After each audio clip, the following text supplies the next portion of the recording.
Morning. I'm saying morning because it is 2:30 in the morning on a Friday. And I've got a quick tip for you because I'm actually running a bit late. I've got a couple of jobs to finish up before I have to go to work at 7.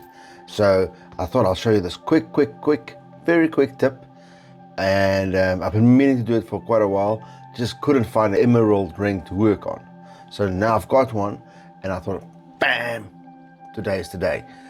Let's get into it. Hi everyone, I'm the Chunky Jeweler. My name is Jan and this channel is dedicated to jewelry tutorials and learning everything there is to know about jewelry. Well, mostly everything I know about jewelry. I've been in the trade for 30 years, so I know a fair bit. So let's jump into it. Let's get cracking. We are working on this ring today. You may recognize it from the thumbnail.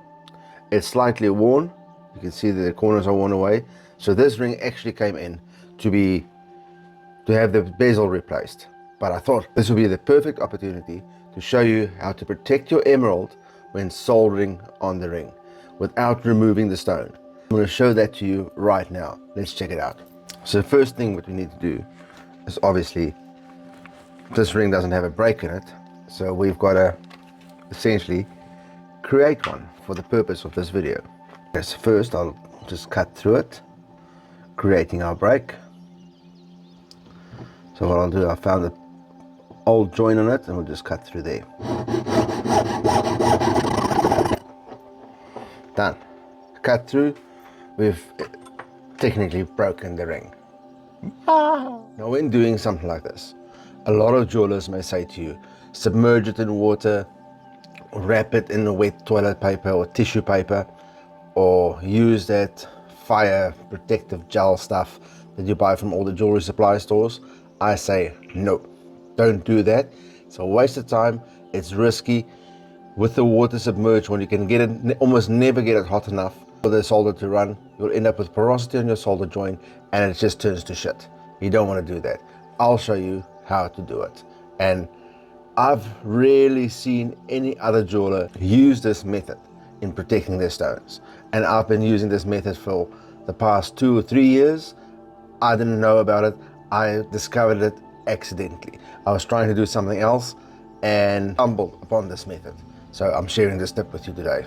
You are welcome. Because the first thing you want to do, you want to bring that joint in so everything lines up pretty well.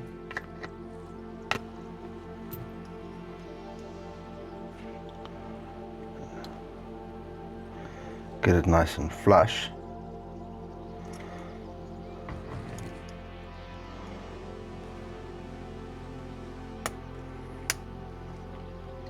What I generally do, you may have noticed, I bring this one end in to go slightly past the other end,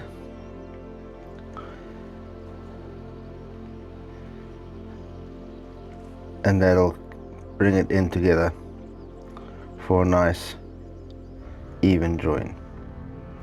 And that's what you want. You want a nice flush join, so you get a nice perfect solder. So let's get into it. It's time for the big reveal, or the big tip for that matter. So today's big secret ingredient is, you ready for it? Drum roll please. Sand.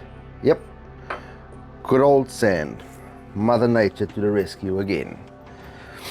So what you need to do is take your ring and you submerge it into the sand. So this is normal, just normal beach sand. I'm sure you could use river sand. I've tried it with normal dirt as well. That doesn't work as well as sand does. Now it makes sense in a way that if you imagine, if you've ever been to the beach on a hot day and you run and then you stand still for a minute and you actually dig your feet into the sand to get it about so deep underneath the surface, although the surface of the sand is scorching, but that far in it's nice and cool and you'll feel relief on your feet. So this is essentially what this does. the outer layer of the sand creates a barrier for the heat. The heat doesn't travel through the metal as far with the sand, or very much further than the barrier of the sand, and it gives you a longer time frame to actually get the solder to run before the stone gets damaged. Now, you may have noticed I didn't clean this ring before actually showing it to you, because I kind of want to prove a point. Because if you're in the jewelry industry and you've ever worked on a ring that's been worn for umpteen years, you'll know there's a lot of gunk and crud stuck underneath the stones and underneath the settings. So I didn't clean this one just so you can see how little heat actually travels to the stone, because you know that dirt and muck and gunk is going to be the first thing to burn as soon as it gets heated up, or warmed up. So this is the point of me not cleaning it. Well, that's the reason why I didn't clean it. So let me open the gas, get some solder cut, and then I'll show you how to do it. Okay, so what I'm going to try and do is I want to keep this in frame and let it sit. After I've soldered it, I'll let it sit and cool down, just so you can see there's no trickery of the camera, no editing, special effects. I will, as it sits now, I'll solder it, let it cool down. I might speed up the video a bit, but you'll notice everything moves out of place. So just to show you for reals that there's no trickery, and this emerald won't get damaged, fingers crossed. So we got a torch going, and you can make the flame as hot as you like. Well, obviously not too hot so you don't melt the gold. We've got some flux. I might just zoom in a bit.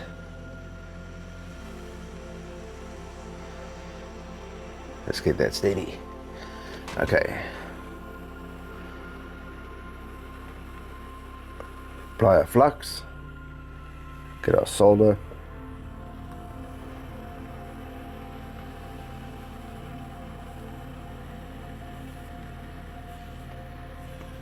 And done. Now, ain't that a lot easier than trying to put it in water, or wrapping it in tissue paper, or any of those other kind of, I want to say, shitty ideas that just gives you a headache and creates a lot of hassles. So I'm going to be quiet for a little bit.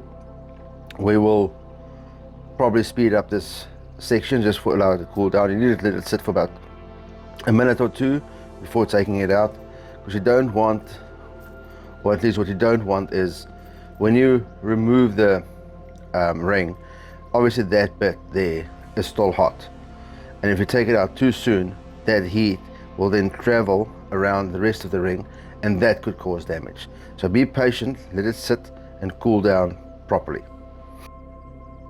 So now I think I'll give it a quick just a tap to see if it's cool.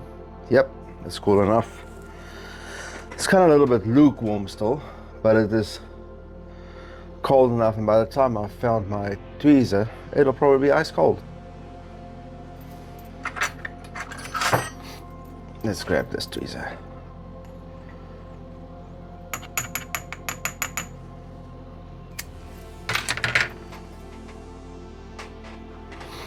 Move this out of the way.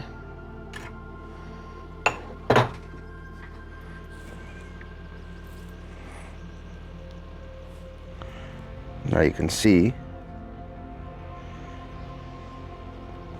the dirt didn't even get singed. It didn't even lose its shine on the inside.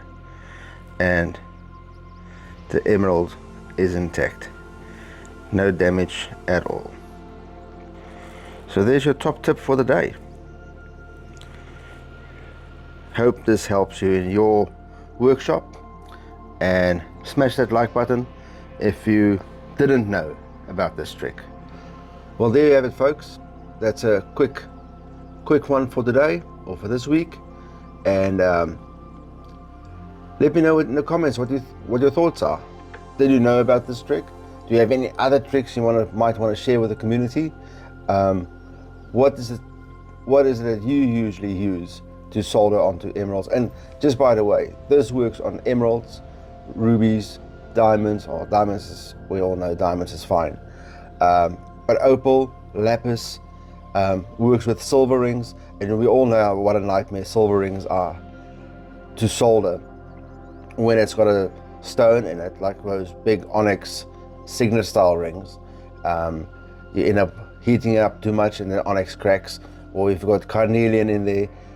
Just this method, the sky is the limit. The only thing that I have had a problem with before is the one ring that I worked on a while back.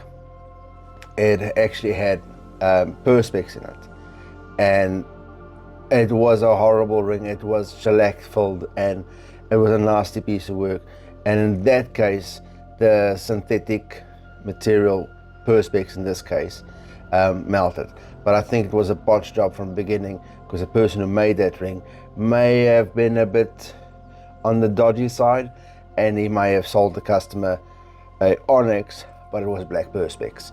So you get all sorts of people out there, you know. So just make sure you check your stone, make sure it is doesn't necessarily have to be a natural stone, but it should simulate a natural stone. That makes sense. But yeah, so let me know what you think. Is this something you could use? If so, do me a favor, smash that like button. It helps push the channel out to more people like yourselves, such lovely, intelligent people. So yeah, I really appreciate you watching, and like I said, if this video helped you, please smash that like button. I've said this umpteen times, but I really do need you to smash that like button.